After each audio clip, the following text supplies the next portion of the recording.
Have you ever looked at the person you planned to spend the rest of your life with, and realized you were the only one living that future? If someone had asked me 6 months ago whether I trusted my fiancé, I would have laughed without hesitation. With my life. Those were the exact words I used. Funny how life waits until you're completely certain before pulling the ground out from under your feet. My name is Ethan. I'm 31 years old, a software engineer, and until recently, I believed I was one of the luckiest men alive.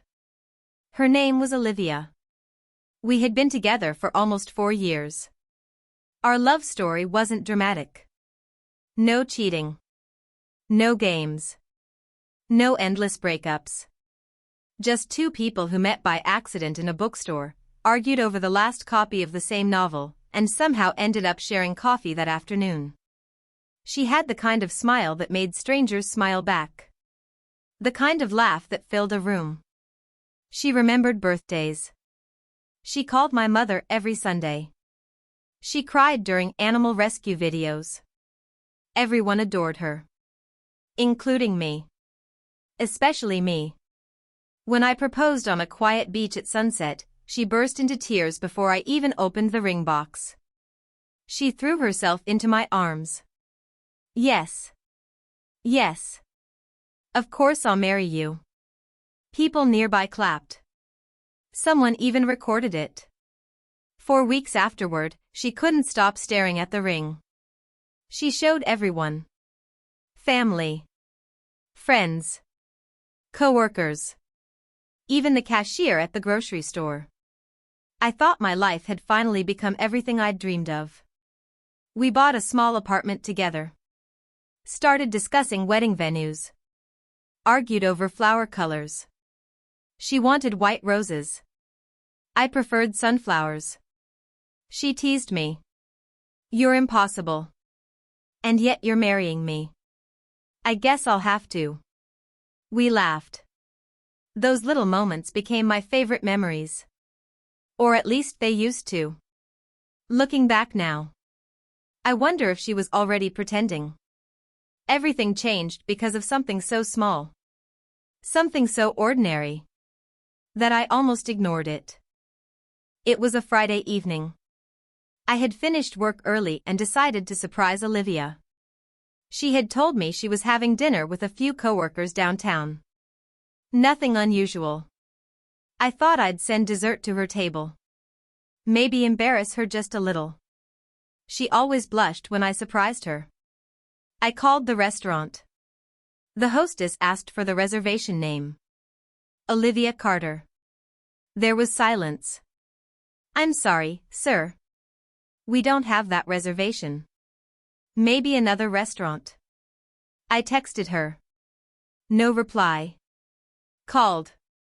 Straight to voicemail. Not unusual. Restaurants can be noisy. I shrugged it off. An hour later. Still nothing. By 11 that night. Nothing. She finally came home around midnight. She looked exhausted. I'm so sorry, she said. My phone died. I smiled. It happens. She hugged me tightly. Too tightly. Like someone trying to convince themselves of something. The next morning. Everything seemed normal again. Until Sunday. That's when my best friend Mason called. His voice sounded strange. Ethan. Yeah? I need to ask you something. What is it? Are you and Olivia still engaged? I laughed. What kind of question is that? He didn't laugh. I saw something yesterday. What? He hesitated. I don't know if I should tell you. Mason. He sighed. My cousin invited me to a rooftop party Friday night. So? Olivia was there. I frowned.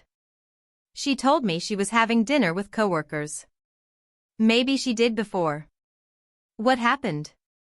Another long silence. Then he spoke. I heard someone flirting with her. My stomach tightened. And? They asked if she had a boyfriend. I smiled nervously. She probably showed them the ring. Mason didn't answer. Instead, he quietly said something I'll never forget. She smiled. And said, "No." I actually laughed. Not because it was funny. Because it sounded ridiculous. Impossible. No. She must have been joking. I thought so too. But then she took off her engagement ring. The room suddenly felt smaller. What? I watched her put it inside her purse. No. Ethan. No. She spent the rest of the night introducing herself as single. I stood frozen. Every word felt like ice sliding down my spine. No. She wouldn't. I wish I hadn't seen it. I hung up without another word. I sat there for nearly 20 minutes.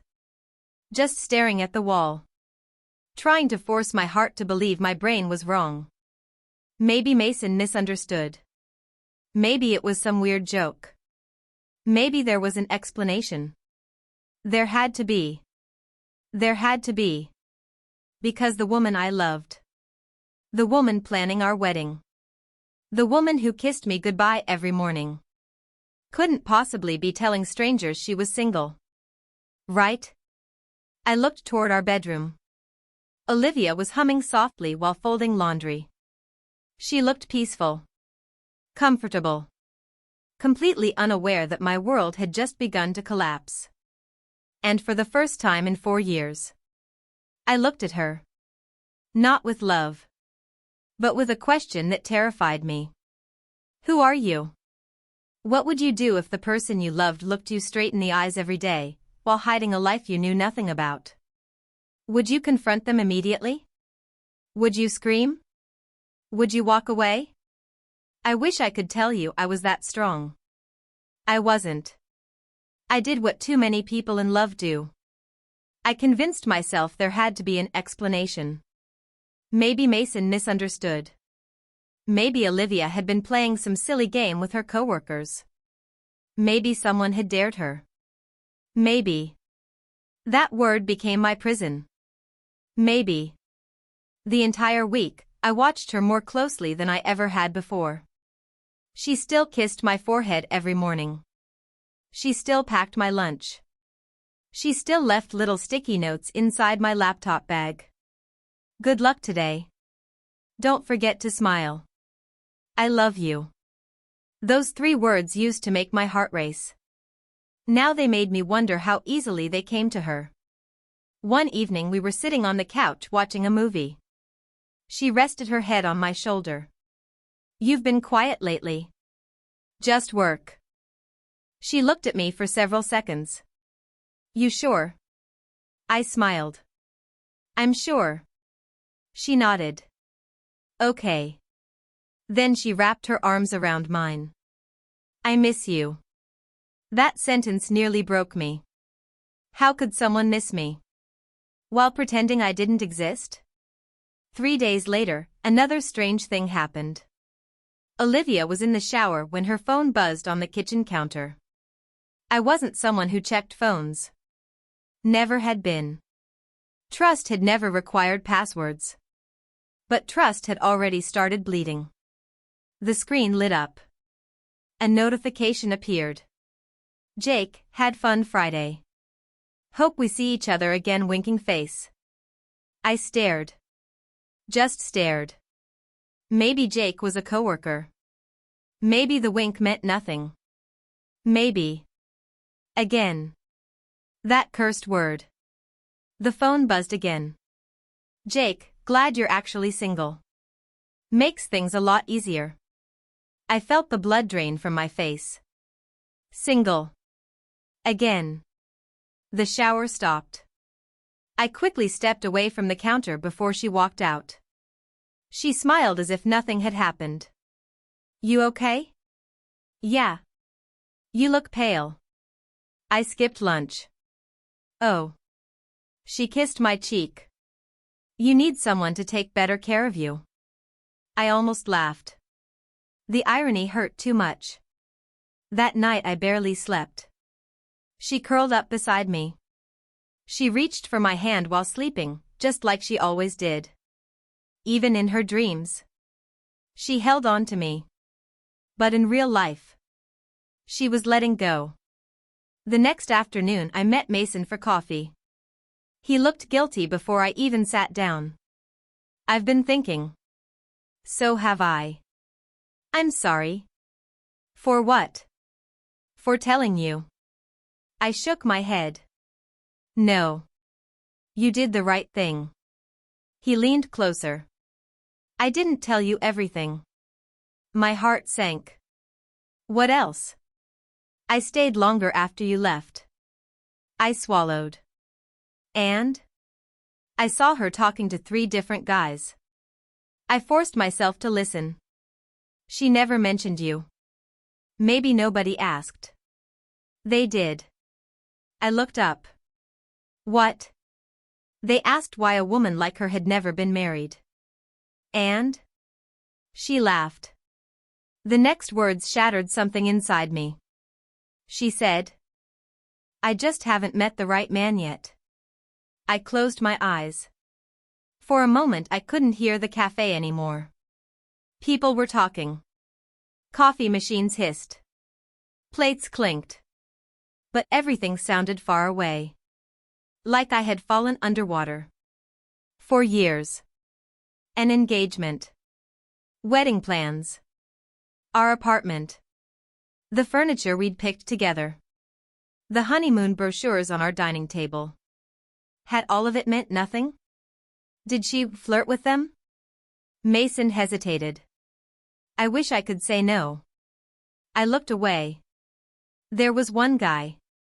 What about him? They exchanged numbers. I nodded slowly. Not because I accepted it. Because my body had stopped reacting. Pain has strange stages. First it screams. Then it goes silent. When I got home that evening, Olivia was baking cookies. Chocolate chip. My favorite. She smiled the moment she saw me. Perfect timing. She held one toward my mouth. Taste. I took a bite. It tasted exactly like every Sunday we'd ever spent together. Warm. Sweet. Comforting. I almost cried. She laughed. What? You've got chocolate on your nose. She reached over and wiped it away. Such a small gesture. So full of tenderness. How could someone fake tenderness? Or was this part real? And everything else fake? Which version of Olivia was the lie? The one who baked cookies? Or the one who introduced herself as single? Later that night she brought up wedding invitations. My mom wants to invite another 20 relatives. I forced a smile. That's a lot. She giggled. Big family. Then she climbed onto the couch beside me and opened Pinterest.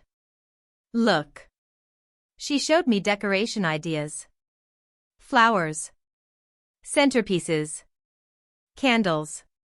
Dance floors. I love this one.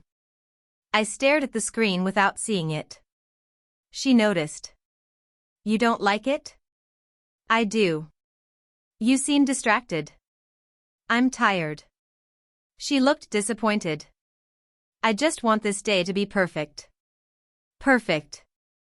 That word echoed inside me. Perfect. Perfect enough to marry me. But not perfect enough to admit I existed? The next morning I made a decision. I needed proof. Not because I wanted to punish her. Because I wanted one last chance to prove Mason was wrong. I wanted reality to rescue me. That Friday. Exactly 1 week after the rooftop party. Olivia told me she had another girls' night. She kissed me goodbye. I won't be late. I love you. I love you too. The words tasted like glass. 20 minutes later. I grabbed my keys. I wasn't proud of what I was about to do. But my heart deserved the truth. No matter how ugly it was. I followed her. She drove across town. Not toward any restaurant. Not toward her best friend's apartment. Not toward a coworker's house. Instead, she parked outside an upscale rooftop lounge. The exact place Mason had mentioned. I stayed across the street. Hidden. Watching. She looked around. Then reached into her purse. My breathing stopped. Slowly. Calmly. Without the slightest hesitation. She slipped her engagement ring off her finger. Dropped it into her handbag. Checked her reflection. Smiled. And walked inside. Like she had done it 100 times before. I stood frozen on the sidewalk. The woman I had planned to marry had just erased me before she even walked through the door. And somehow, I knew the worst part was still waiting inside. Sometimes the truth doesn't knock politely. Sometimes it drags you into a room, points at the person you love, and forces you to watch them become someone you've never met. I should have turned around. I should have gotten back in my car, driven home, packed my things, and disappeared before she ever came back. That would have been the easier choice. But love doesn't disappear the moment trust breaks. It clings to hope. It whispers, maybe you'll see something different. So I crossed the street. Every step toward that rooftop lounge felt heavier than the last. The music drifted down from above. People were laughing. Glasses clinked. Someone cheered as if life were one endless celebration. Meanwhile, mine was quietly falling apart. I rode the elevator to the top floor. When the doors opened, warm lights stretched across the rooftop. Couples danced near the edge overlooking the city. Friends gathered around tall tables, drinks in hand. It looked like the kind of place where people came to celebrate new beginnings. I was about to witness the end of mine. I spotted Olivia almost immediately. She was wearing the blue dress I had bought her for our anniversary. She told me she wore it because it reminded her of our first vacation together. Now she wore it for strangers. She stood with a group of people I had never seen before. She looked carefree. Not the woman who worried about seating charts or wedding invitations. Not the woman who called my mother every Sunday. She laughed louder than I had heard her laugh in weeks. Then a man stepped closer. Tall. Confident. Well-dressed. He handed her a drink. She accepted it with a smile. Not a polite smile. The kind that invited another conversation. I felt my chest tighten. One of the women in the group nudged Olivia. So? She grinned. Any boyfriend hiding somewhere? Olivia rolled her eyes dramatically. No. Everyone laughed. Another man chimed in. Seriously? A woman like you is single? She shrugged. I guess I just haven't met someone worth keeping. The words hit harder than I expected. Worth keeping. For years. Countless birthdays. Family holidays. Late-night drives. Hospital visits when she had pneumonia. The night I stayed awake for 20 hours because she had food poisoning. The ring. The apartment. The proposal. Not worth keeping. I wanted to believe I had misheard. But then she added something worse. My last relationship was exhausting. Someone asked, how long ago? She took a sip of her drink. Oh, almost a year. Almost a year. We got engaged 8 months ago. According to her. I didn't even exist. The group nodded sympathetically. One woman hugged her. You deserve so much better. Olivia smiled. I know. I couldn't breathe. My hands started shaking. The city lights blurred. Every promise she'd ever made echoed inside my head. Forever. You're my home. I can't wait to marry you. Were those promises rehearsed? Or had she simply forgotten them whenever she left the apartment? A waiter walked past me. Sir, are you okay? I forced a nod. I'm fine. No. I wasn't. Not even close. Then something happened that changed everything. The tall man who had handed her the drink leaned closer. You know. He smiled. I've wanted to ask you out since last Friday. Olivia laughed softly. So why didn't you? I wasn't sure if you'd say yes. She tilted her head. Try me. He reached into his pocket. Pulled out his phone. Can I take you to dinner tomorrow? She didn't hesitate. I'd like that. My heart stopped. Not figuratively. For a split second, it genuinely felt like it forgot how to beat. She was accepting a date. While our wedding invitations were sitting on our kitchen table. While my suit fitting was scheduled for next month. While our families were discussing honeymoon gifts. I had imagined betrayal in 100 different ways. I had never imagined watching it happen from 10 feet away. The man smiled. I'll pick you up at 7. She nodded. It's a date.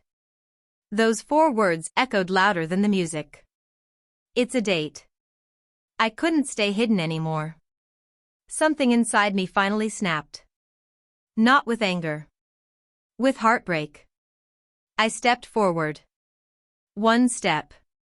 Then another. Until I was standing directly behind the group. Nobody noticed me at first. Then one woman looked over my shoulder. Her smile disappeared. She stared at me. Olivia noticed the change. She turned around. Our eyes met. For 1 second. Neither of us moved. The color drained from her face. Ethan. She whispered my name like she'd seen a ghost. The group looked between us. Confused. You two know each other, someone asked. Silence. Olivia opened her mouth. Nothing came out. The tall man frowned. Who's Ethan? I looked at him. Then back at Olivia. I wasn't yelling. I wasn't crying. My voice came out frighteningly calm. I was hoping she'd tell you. Nobody spoke. I reached into my jacket pocket.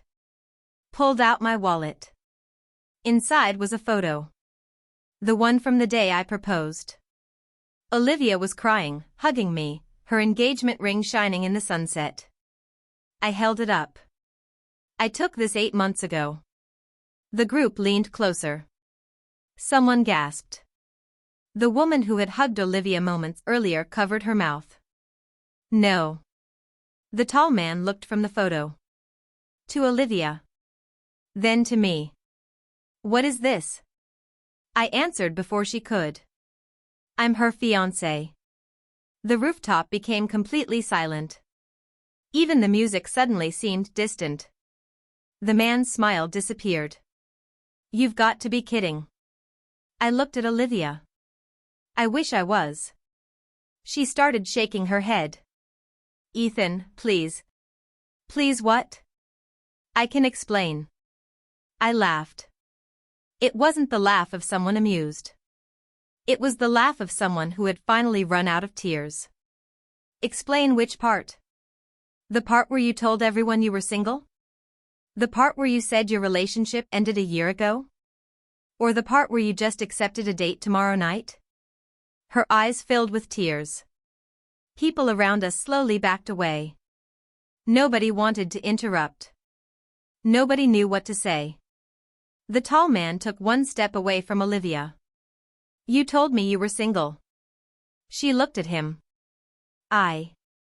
You lied. Another woman spoke. Were you seriously engaged this whole time? Olivia burst into tears. I never meant for this to happen. I stared at her. For the first time in 4 years. I didn't recognize the woman standing in front of me. The woman I loved would never have humiliated someone this way. The woman in front of me was a stranger wearing Olivia's face. Then she reached for my hand. "Ethan, please don't leave." I looked down at the hand that had once worn my engagement ring. Now it was empty. Just like every promise she'd made. And before anyone could stop me, I slowly reached into my pocket, wrapped my fingers around the small velvet ring box I had been carrying all evening, and placed it gently into her trembling hands. Then I looked into her eyes one last time and said, "If you want the world to believe you're single, I won't be the one who proves them wrong anymore." I turned around and walked away. Behind me, I heard someone crying harder than I had ever heard before. But for the first time that night, it wasn't me. The hardest part about walking away from someone you love isn't the goodbye. It's waking up the next morning and remembering that the future you spent years building disappeared overnight. People think heartbreak happens in a single moment. It doesn't. It happens every morning when you wake up expecting a text that never comes. It happens when you reach for the other side of the bed.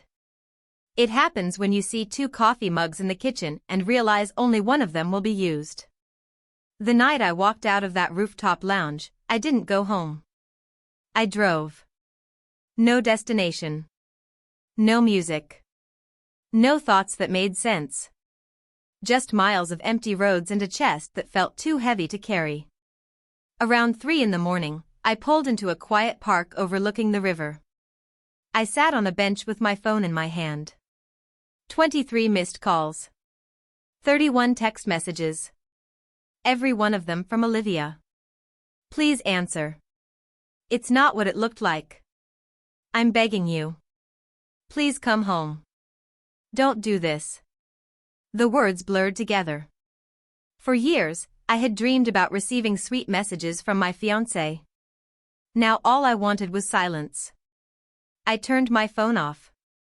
When the sun came up, I finally drove back to our apartment. The parking lot looked exactly the same. The flowers on the balcony were still there. The welcome mat still read, "Home Sweet Home." I almost laughed. Home. What a strange word. I unlocked the door. Olivia was sitting on the living room floor. She hadn't changed her clothes. Her makeup had streaked down her cheeks. Her eyes were swollen from crying. The moment she saw me, she stood so quickly she almost lost her balance. "Ethan." She rushed toward me. I instinctively stepped back. That tiny movement hurt her more than any words could have. She froze. "You don't even want me to touch you."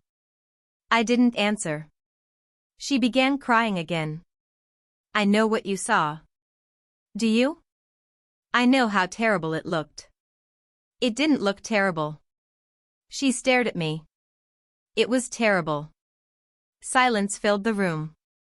She wiped her tears. "I never slept with anyone." I nodded slowly. "I didn't ask." "I never kissed anyone." I didn't ask. "I never cheated physically." Those 2 words echoed inside my head. Physically. Not emotionally. Not mentally. Just physically. I looked straight at her. "So you know there are different kinds of cheating." She lowered her eyes. You stood in front of strangers and erased me." "I know. You accepted another man's date." She closed her eyes. "I know. You told people you hadn't been in a relationship for a year." Fresh tears rolled down her face. "I know." Every answer was the same. "I know. I know. I know." Finally, I asked the question that had haunted me all night. "Why?" She broke. Not the kind of crying she'd done before. This was different. She sank onto the couch and buried her face in her hands. "I don't know." I almost laughed. You don't know? I really don't. You expect me to believe that? She shook her head. No. Then tell me the truth. Minutes passed before she spoke again. When I met you. She looked at me through tears. I had never been loved the way you loved me. I remained silent. My last relationship destroyed my confidence. I know. He cheated. I know. He made me feel invisible. I know. She nodded. And when you came into my life, you treated me like I mattered. You did matter. I know. Again. Those words. I loved you. Past tense. She noticed. I still love you. I looked away. She continued. But after we got engaged. Her voice became quieter. I started changing. How? I liked the attention. I stared at her. The attention? She nodded shamefully. When men flirted with me. She struggled to continue. It made me feel wanted. I couldn't believe what I was hearing. You were engaged. I know. You already had someone who wanted you. I know. So why wasn't that enough? She whispered something so quietly I barely heard it. Because I was broken. The room fell silent. She continued before I could respond. I never planned to leave you. You accepted a date. I wasn't going to go. You said yes. I know. You took your ring off. I know. You told people you were single. I know. You lied about me. I know. Every sentence dug deeper than the last. Finally, she looked directly into my eyes. I became addicted. To what? Validation. The word hung in the air. It started small. She sniffled. Someone complimented my smile. I smiled back. Someone asked if I had a boyfriend. I said no because. She paused. Because I liked seeing their faces light up. I couldn't speak. It made me feel beautiful. She covered her face. I know how disgusting that sounds. It doesn't sound disgusting. She looked up hopefully. It sounds tragic. Her expression crumbled. You needed strangers to admire you. While the man who loved you sat at home planning your future. She sobbed harder. I hate myself. I stood there, exhausted. I don't hate you. She looked at me with desperate hope. I hate what you chose. That afternoon, both of our families arrived. Nobody had planned the visit. News travels fast. Especially when pain is involved. My mother walked in first. She hugged me so tightly I almost lost my balance. My baby. I hadn't heard those words since I was a teenager.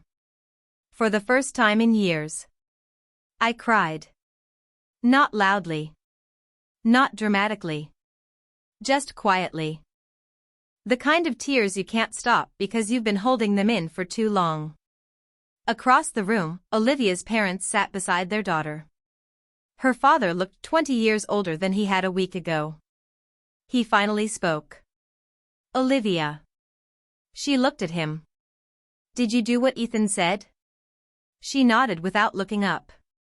Yes. He closed his eyes. Her mother started crying. Her father stood slowly. Then he did something that shocked everyone. He walked over to me. Placed both hands on my shoulders. And with tears in his eyes said, I asked God to send my daughter a good man. You became that man. I failed to raise the woman you deserved. I immediately shook my head. No, sir. But he wouldn't let me finish. No. This isn't your fault. I watched you love her like a son would protect a family. You respected her. You honored her. You never embarrassed her. His voice broke. And she embarrassed you in front of strangers. The room fell silent. Olivia buried her face in her hands again. I don't deserve forgiveness. No one answered. Because no one knew if she did. Then my mother quietly picked up the wedding invitation samples from the coffee table. She looked at them for a long time. The elegant gold lettering. The date. The venue. The names. Then, with trembling hands, she placed them back down. No one said a word. No one needed to. The wedding that had once brought two families together was now nothing more than paper. And although the engagement had ended, none of us knew that an even more painful truth was about to surface. Because later that evening, a message arrived on my phone from someone I had never met before. It simply read, "You don't know the whole story about Olivia, and I think you deserve to." Just when I thought I had reached the end of the truth, a single message proved I had only uncovered the surface. Sometimes betrayal isn't one mistake. Sometimes it's a pattern you've been too in love to see. I stared at the notification for nearly a minute. Unknown number. No profile picture. No name. Just one sentence. "You don't know the whole story about Olivia, and I think you deserve to." My first instinct was to ignore it. I had already lost the woman I loved. What more could possibly hurt? Then another message appeared. "I'm not trying to destroy her. I'm trying to stop you from blaming yourself." I swallowed hard. Slowly, I typed back. "Who is this?" The reply came almost instantly. "My name is Daniel. We dated for 3 years before you met her." I froze. Her ex. The man she always described as controlling. The man she said had cheated on her. The man she blamed for all her insecurities. My fingers hesitated over the screen. Then I wrote, "What do you want?" There was a long pause. Finally. "Nothing. I got married 2 years ago. I have a daughter now. I'm happy. I only contacted you because someone sent me the video from the rooftop. I recognized Olivia immediately, and I recognized the look on your face. I've worn that same look before." My heart sank. I called the number. He answered after the second ring. Neither of us spoke for several seconds. Finally, he broke the silence. "I'm sorry." His voice didn't sound angry. It sounded tired. Like someone revisiting a wound that had finally healed. "I don't need your sympathy." "I know." "Then why call?" "Because someone should have warned you." I leaned against the kitchen counter. "What are you talking about?" He sighed deeply. "When Olivia and I first started dating." His voice became distant. "She was amazing." I closed my eyes. "So was she with me." "I believe you." "She made me feel like the luckiest man alive." "I know." "She remembered everything." "I know." "She loved my family." "I know." "She made me believe we'd grow old together." I looked toward the empty dining table where our wedding invitations had once been. "So what happened?" Another long silence. The attention. My stomach tightened.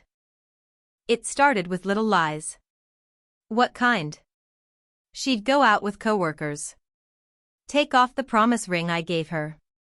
My heart skipped. The same pattern. "I caught her once." "And?" "She cried. She promised she'd never do it again." I slowly sat down. "Did she?" "No." "What happened next?" "It got worse." He laughed bitterly. "I wasn't competing with another man." "What do you mean?" "I was competing with strangers." I frowned. "She didn't want relationships. She wanted admiration." His words echoed exactly what Olivia had confessed. "I thought if I loved her enough, He continued. She'd stop needing everyone else's approval. I whispered. She told me you cheated. Silence. Then he quietly answered. I never did. I felt my chest tighten. What? I never cheated. Not once. But she. I know what she told you. I couldn't speak. My wife knows everything. I told her before we got married. I even offered to let her read every old message between Olivia and me. I rubbed my forehead. Why would Olivia lie? I don't think she meant to. What? I think she rewrote the story because it hurt less. I sat there, trying to understand. Daniel continued. When we broke up, she told everyone I abandoned her. What really happened? I ended the engagement. My eyes widened. Engagement? We were engaged. Everything inside me stopped. No. No. He continued quietly. I walked into a restaurant one evening. And? I saw her sitting with another man. Were they together? No. They hadn't even kissed. So why did you leave? He answered with words I would never forget. Because she looked happier pretending she was available than she ever looked wearing my ring. I covered my mouth. The room spun. This wasn't new behavior. This wasn't one mistake. This had happened before. You deserved to know. Daniel's voice softened. She isn't evil. I remained silent. She's deeply broken. I know. I spent years trying to fix her. I tried too. You can't. Neither of us spoke. Then he added. Only she can. We ended the call. That night I couldn't sleep. I replayed every memory. Every compliment she'd smiled at. Every unexplained late night. Every time she'd insisted on going out alone. Every girls' night. Every missing call. How many moments had I mistaken for independence? When they were really opportunities. Around midnight there was a knock at my apartment door. I opened it. Olivia stood there. She looked exhausted. She had no makeup. Her hair was tied back carelessly. Her engagement ring box rested in both hands. She looked smaller somehow. Not physically. Emotionally. Like guilt had stolen every ounce of confidence she once had. I know I shouldn't be here.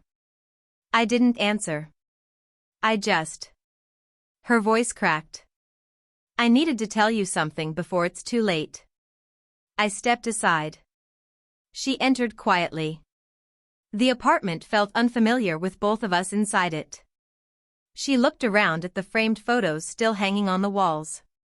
Us at the beach. Us decorating our first Christmas tree. Us laughing while covered in paint after renovating the spare bedroom. She started crying again. I ruined all of this. I finally spoke. I talked to Daniel. Her body froze. She looked up slowly. You, what? I know. Her lips trembled. He told you? He told me enough. She sat down without another word. After several moments, she whispered. I lied about him. Why? Because I couldn't admit the truth. What truth? She looked directly into my eyes. He didn't leave because he stopped loving me. A tear rolled down her cheek. He left because he finally realized. I loved being desired more than I loved being committed. The honesty in her voice hurt more than any lie ever had. She continued. I promised myself I'd never become that woman again. But I did. I thought getting engaged to you would change me. It didn't. I thought marriage would fix me. It wouldn't. I kept chasing compliments. I kept chasing attention. I kept chasing strangers. and every time I came home. She looked around the apartment one last time. I came home to the only person who actually loved me. She broke down completely. I traded something real for people who wouldn't even remember my name the next morning. I felt tears gathering in my own eyes. Not because I wanted her back, but because I finally understood. Some people don't lose the love of their life because someone else steals them. They lose them because they never learn to value what they already have. Olivia stood slowly. She placed the velvet ring box on the coffee table. I won't ask you to forgive me. I won't ask for another chance. I've already taken enough from you. She walked toward the front door. Before leaving, she turned around one final time. I hope one day. Her voice barely rose above a whisper. When you think about me, you remember at least one moment that made you smile. I looked at the woman I had planned to marry. The woman who had broken my heart. The woman who was finally telling the truth.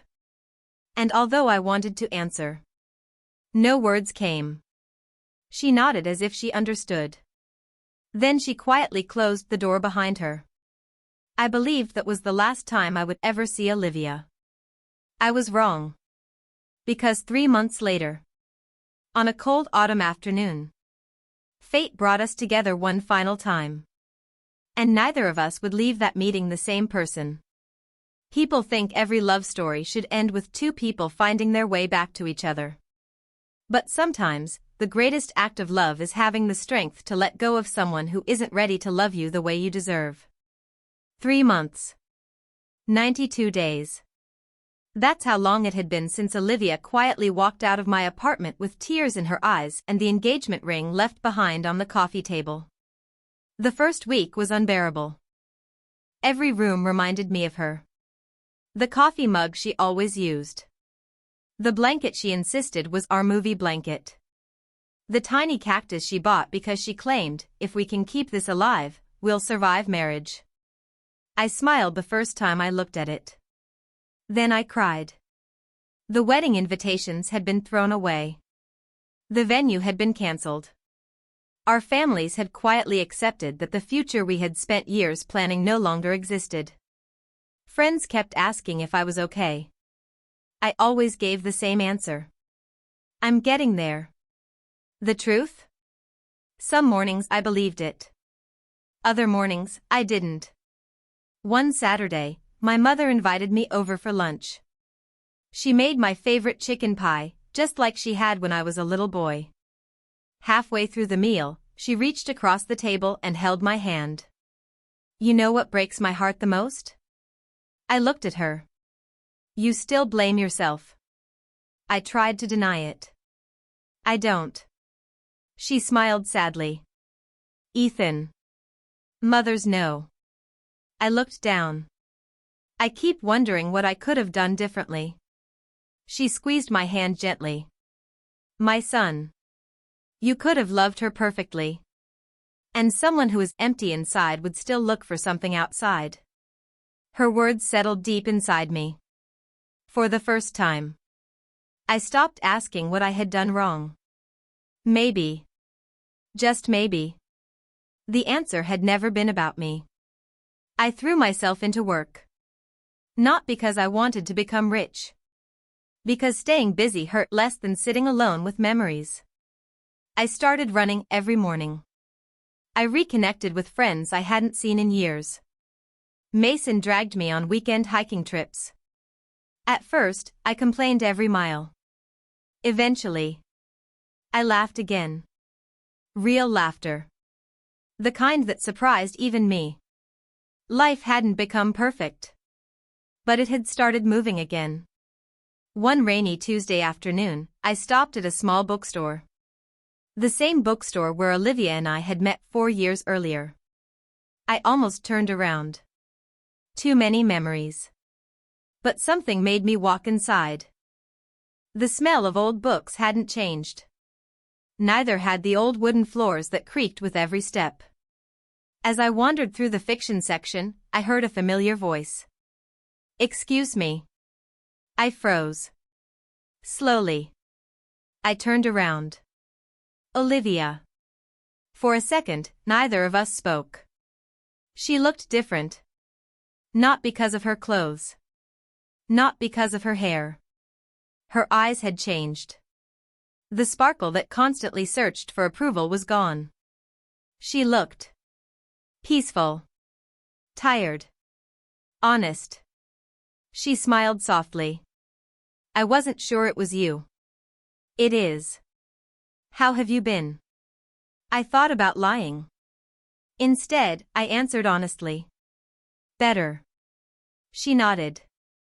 I'm glad. There was no awkwardness. No anger. Just two people standing among books that had once introduced them to each other. She noticed the novel in my hand and laughed quietly. You still read mystery books. And you still notice everything. She smiled. Some habits survive. For the first time in months. We both laughed. Not because the past didn't hurt. But because we remembered a version of ourselves before everything fell apart. She noticed my eyes wandering toward her left hand. There was no ring. She smiled sadly. I'm not dating anyone. I nodded. I figured. I've been in therapy. That surprised me. For 3 months. She looked down at the floor. My therapist asked me something during our first session. What?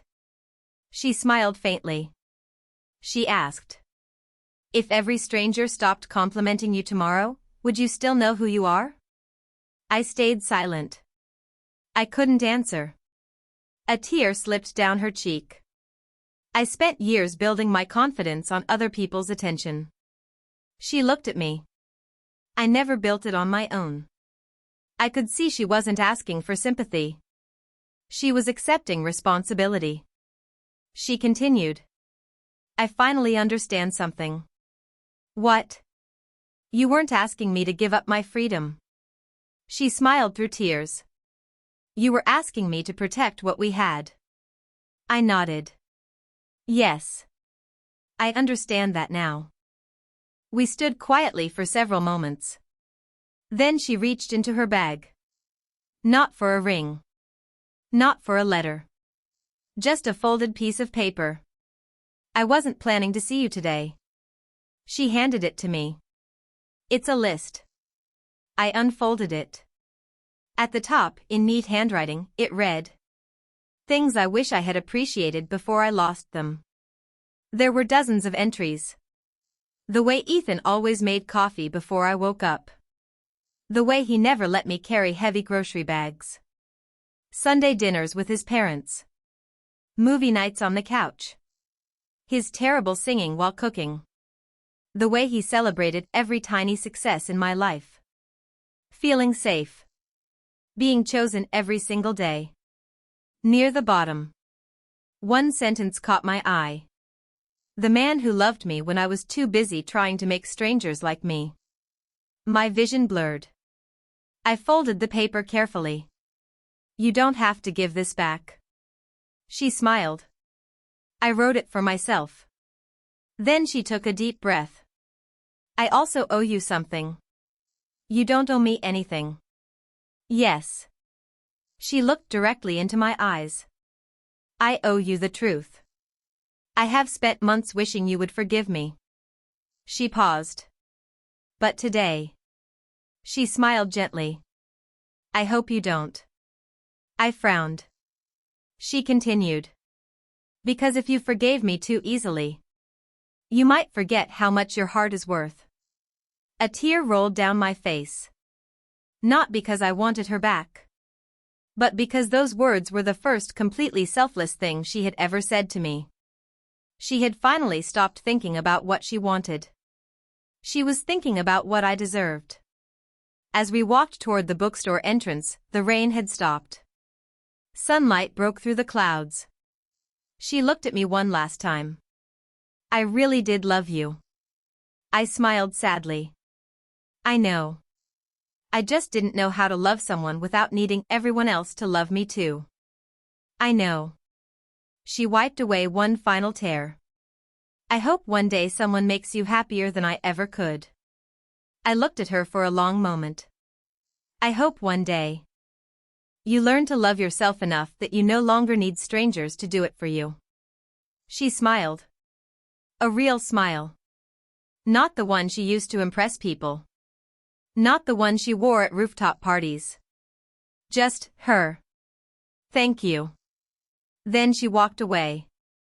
This time, neither of us looked back. Because some stories aren't meant to end with a wedding. Some stories end with two people becoming better human beings, even if they have to do it apart.